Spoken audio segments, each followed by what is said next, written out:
हे गुरुवर, स्वर्ग नरक मोक्ष कोई कल्पना नहीं है, तार्किक समाधान देने की कृपा करें। स्वर्ग नरक मोक्ष कोई कल्पना नहीं है, आपने इसका तार्किक समाधान समझा।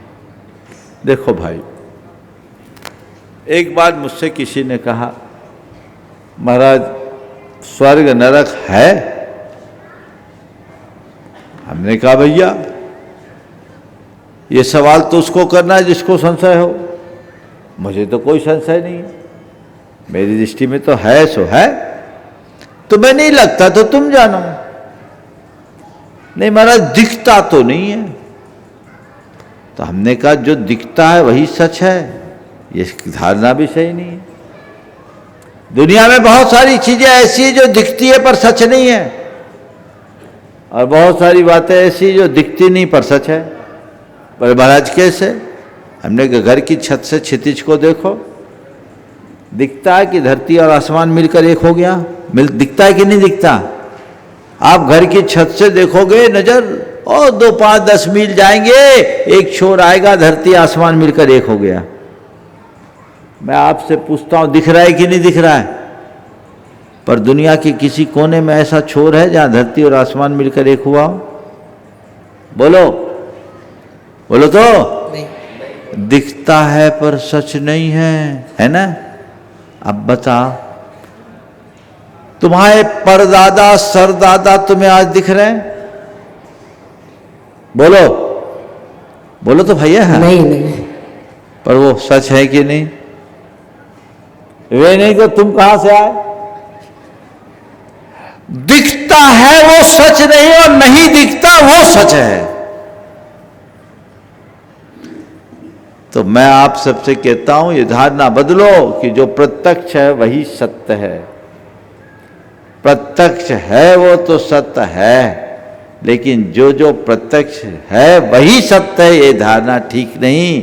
बहुत सारी चीजें हैं जो हमें तुम्हें प्रत्यक्ष नहीं है, पर किसी ने किसी को प्रत्यक्ष हुई है और उनका अपना अस्तित्व है। अपने बाप दादाओं को हमने तुमने नहीं देखा, लेकिन किसी ने देखा कि नहीं देखा?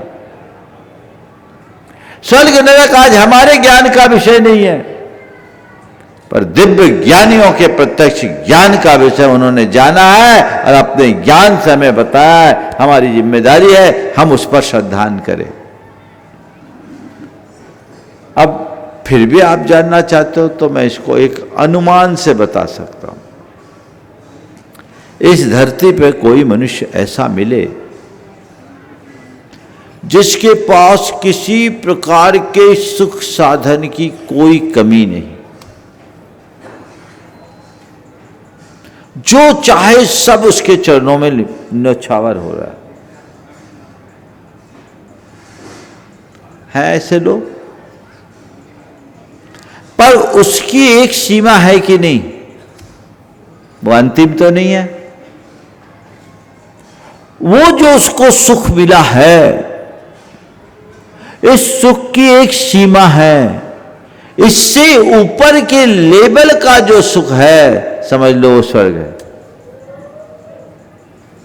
और आपको बहुत से ऐसे मनुष्य मिल जाएंगे जो मनुष्य तन को धारण करने के उपरांत भी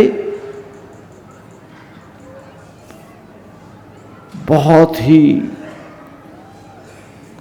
कुत्तों से भी बुरा जीवन जी रहे हैं। उनका जीवन बड़ा करुण है, जिनके शरीर में गलित कुष्ठ है, हाथ पांव कटे हुए हैं, तल पर बैठी मक्खी को भगाने में भी जो असमर्थ है, रहने को छत नहीं, पहनने को वस्त्र नहीं, खाने को अन्न नहीं, दीनहीन अनाथ बना हुआ है। दुख है ना? दुख है। पर इस दुख की भी एक सीमा है और यह सहन करने योग्य दुख है। पर क्या ये आखिरी है? इससे अगर आगे का भी दुख हो सकता है ना, तो समझ लेना इससे आगे का दुख भोगने के लिए नरक है। समझ गए? तो धरती के सुख का जो चरम है, उससे आगे के सुख को भोगने का स्थान स्वर्ग है, और इस धरती पर जो दुख है उस दुख का चरम है, उससे आगे के दुख को भोगने का स्थान नरक है, ऐसा मान करके चलना चाहिए और इस आधार पर हम अनुमान कर सकते हैं।